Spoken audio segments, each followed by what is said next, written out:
What's up, guys? It's Crash, and I have a really important video for you guys today that you need to check out in preparation for Steam Next Fest coming back on the 14th, where we can play Delta Force. I have a lot of information in here. There's been some talk on different videos, different Twitter graphics. I kind of compiled all the news that's going to be coming with the game. Some of it, I'm not 100% sure if it's coming this week or in the near future when the game launches, but I have a lot of news, and then I want to give you guys some tips and tricks to get up and running quickly, especially in the extraction mode. Some of this will play into the Havoc Warfare mode as well, but mostly in the extraction mode. These are things I wish I knew to get started quickly and check out this kind of convoluted menu system. It's a little wild, but there's some really important buttons that can get you in and going quickly, because we don't have a lot of time.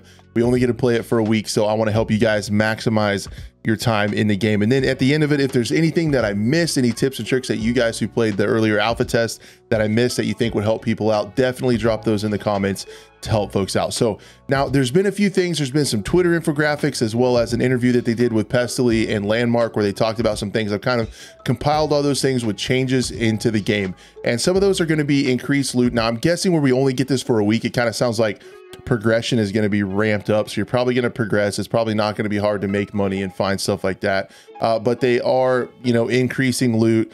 Chests and safes will have more, locked rooms will have more, and even the bird nests that are around the map that you can loot are going to be there. There's going to be more in-game events that are going to be way more dynamic. I think this game is going to be a really big deal when it launches for everybody and on console as well, and it's free to play. There's just so much content. The raids are so dynamic with everything going on the map. There's a ton of features in here. I just think this game is going to be really big, but anyway, I digress. I'm sorry. They lined up some more events with that. There's going to be in a Twitter infographic, they talked about how every single raid is going to have one of the events where you guys can go. It's like a dynamic event, like where you breach the safe, or on Leali Grove, where you have to control the missile SAM sites, where you do some of those in-game contracts. They're going to make the loot better for that. They talked in depth a little bit more about the wall breaker one on the dam, where you breach into the big vault room with all the safe deposit boxes. They're really going to amp up loot in that one, so that might be a hot spot when you guys see that happen. The new maps are coming in. The brackish map we've talked about several times on videos here. They gave a little bit of a snippet of it, how it's going to be close quarters combat on the streets of the village, and then there's a big giant POI in the middle that's like a Havoc research facility or whatever with the military faction that's around on these maps. There's going to be a little difference in the player auction house. It's going to let you be able to turn loot into in-game currency when you do some PvP action, so it helps with that a little bit. And then they're going to talk about, and this is one of the ones that I didn't know if it was going to be here or there, there's going to be a new really hard PvE map. Now I think this is pretty interesting. It's going to cost money to get into it, but if you survive, if you get the loot, and if you extract, you get like something like 2 million like Technic alloys or in-game currency or something like that. So it's going to be like a really high stakes PvE map. So I thought that was pretty interesting, to pay your money, take a chance to see if you can survive. I thought that was pretty cool. There's going to be some new knife skins, which are going to be all right. And then there's going to be a lot to do with the Mandel bricks. Now I think the Mandel bricks are really cool because the dynamics of them, there's different places. If you guys don't know what that is, it's an objective on the map. You have to go retrieve, and then you have to go decode it. So there's a couple spots on the map. Once you pick it up, people can see you. You have to go decode it. So you drop it into decoder. It tells everybody where you're at. You guys have to defend it.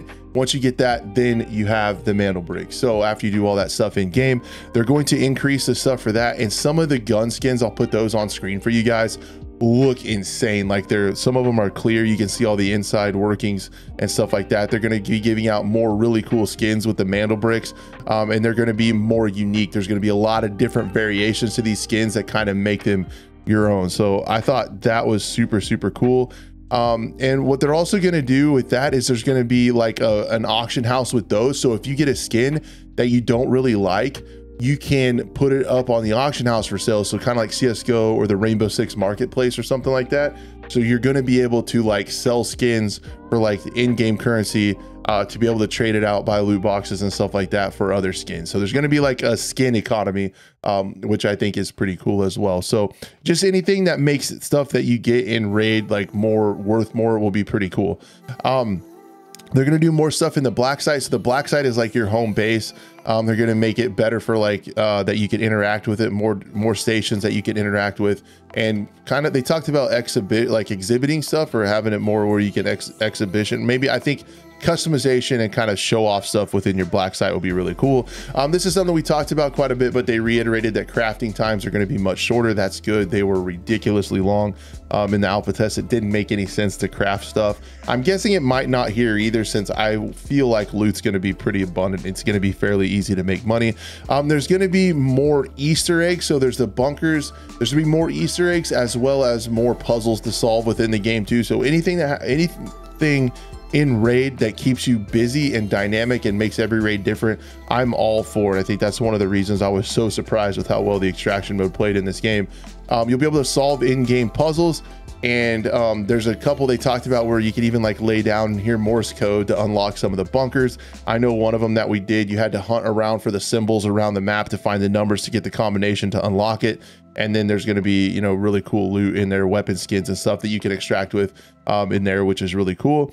They want to talk about, they said going forward after the game comes out, new seasons every 3 months, and there's going to be new missions, puzzles, a lot of new stuff, maps and things like that. They want to do a new map like every couple months, they said at one point. So I think there's going to be just a steady flow of content when it comes to this game. And I think it's going to be pretty wild. So let's talk about some information to get you guys up and running quickly when you do get into the game. Now, loadouts, you can do the traditional drag stuff over like you're used to from Tarkov or other games where you drag stuff over to your character to set up your loadout. But if you want to do it a lot quicker, I found this out later on. If you go to the top left and hit start, it shows a menu where you can see like your loadout screen.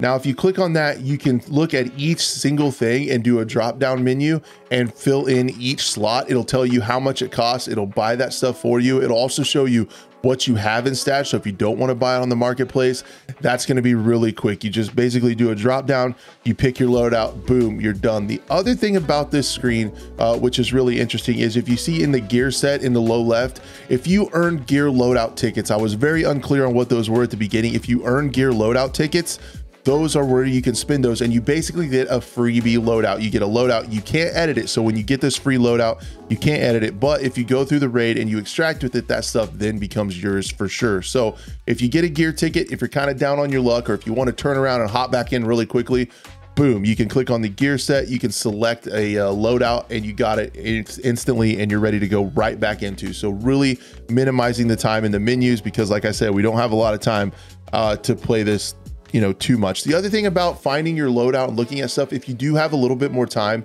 definitely, especially later on in the week, check out the trades. So there's going to be some barters in the traders if you go to the department section. And towards the end of the test the last time, if you bought the items on the auction house and traded for like armor and backpacks and things like this, certain items, especially some armor, was a lot cheaper if you went that route. So just pay attention to some of the barters and price out some of those items if you guys have time to do that, and you can get some really good deals on things like, mostly it was armor. I was finding some really good armor that was cheaper. The other thing is, especially if you're playing with friends or if you're playing with randos, pay attention to your team makeup. Like if you're playing the med guy, which I played quite a bit, you don't have to bring meds. Your stim pistol can heal you all the time. It's not like Tarkov, it's not like Arena Breakout where you have to heal each individual affliction. Meds are meds, and they basically work to do everything. It just kind of depends on how much healing you get from it, as well as how long it takes. That kind of is what ranks the meds and how to heal up from that. It's not as intricate of a system or granular as some other games, so keep that in mind. But also pay attention, like if you have a couple of people that are already playing the medic person, maybe you need to go the recon arrow person, or maybe you need to go the person with the flash drones or something like that to change it up. And having team makeup can be really good, because a lot of times in drawn out PvP fights, it definitely becomes a little bit focused on utility. So having those different kinds of utility, where the recon arrow person worked really well with a couple healers. That was a really strong combo, especially early on before people got the other operators unlocked. The other thing I wanted to talk to you about is ammo. So ammo is really expensive, and you have the tiered ammo. Quickly at a glance, you can look at it. You have like the gray, blue, and purple are the main ones that you're going to probably be using, and they, you know, go up in effectiveness. What I thought was really cool is if you hold R, it brings up an ammo wheel, and you can select what ammo that you have on your character that you can load in. So early raid, I was running blue ammo. I kept a couple magazines worth of ammo in my pocket of purple. I didn't use that on the scavs. And then really quickly, when I thought PvP was about to happen, if we saw an enemy or if things got hot or if we're approaching a POI, you can hold R and then select that purple ammo and you do a quick mag swap, and now you got the good ammo. So if you want to kind of save money over time and not spend your really good ammo shooting AI, run some of that blue ammo, keep a little purple in your pocket, and then hold down R when things start to get crazy and switch to that purple ammo. So I thought that was really cool. If you are alone or soloing or trying to make money, I had really good luck on the Leyali Grove map, just running the edge of the map. So wherever I would spawn, I would kind of wait a little bit, let the raid kind of happen. A lot of the PvP happens really early as people go for those POIs, and people were really terrible looters. So even if I saw a POI and I went into a building or something where people already were at, they missed loot a lot of times. And even some of the stuff that's not crazy marked, like the safes or the computers or stuff like that, still has really good loot in it. I think I did 4 different raids and I made anywhere from 500 to 750,000 doing solo raids on Leyali Grove, just playing the edge of the map, sneaking into the POIs, kind of paying attention to where people should be. And when people extract, there's only like 10 or 15 minutes left in the map, you can really clean up on loot if you're trying to do some muddy runs. So keep that in mind, moving around the edge of the map, being really careful and slow, and you can really clean up on loot that way. The other thing is there is a button for free gear on the map screen that I didn't know about. So every raid, sometimes he clicks on it and the old guy on the radio will give you some free stuff, some really good loot. Sometimes it'll be busy, sometimes it'll be locked. But like every raid or every couple raids, definitely click on that button in the low left and you could get some free stuff. The other thing that I wanted to tell you guys is the firing range is crazy. The firing range, you can test everything out before you buy it to build the gun you want, as well as if you go into the weapon and the properties, you can see the damage. You can change in the firing range, you can change armor on the players, or on the dummies, I mean, and see how the ammo interacts, as well as in the gun properties. You can also see the recoil of the weapon before and after attachments, the real life damage drop off, and all that stuff. So if you're looking for a weapon, don't forget about the firing range and everything that's in the gunsmith, because there is a lot of information. The other thing is when you get exclamation marks on your menu, follow those, because there are some things that you can unlock in like a couple different battle passes. There was like 2 or 3 different mission lines that you could check out and find stuff. And sometimes I would just leave those for a little while and realize that I had a lot of really good gear unlocked that I could redeem in the different mission quest lines. So keep track of those little indicators that tell you that you have something unlocked, because that was really, really helpful. But anyways, I think that's enough information to get you guys up and running. You'll be able to get your loadout quickly. If you're needing money, use the edge of that map. If you have loadout tickets, that's where to spend them. And I think everybody should be up and running. Again, I'll be streaming the game quite a bit. I hope to make a lot of content for it, because I had a lot of fun with it. And it was really just nice to play a game that was so fleshed out. Like, it was so complete.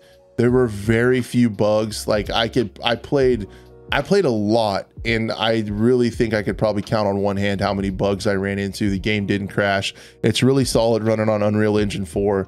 And it's pretty well optimized. It'll be interesting to see what they change.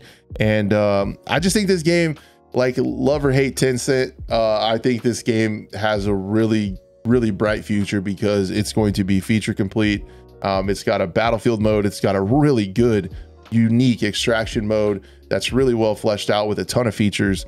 And I think it's going to be a big deal, and it'd be cool to hop in and get some of these crazy skins. I would love for you guys to join me on the streams, either here on twitch.tv/Crash8. Give us a follow over there. We have a lot of fun over there, just trying to make a positive community of gamers that like to hang out.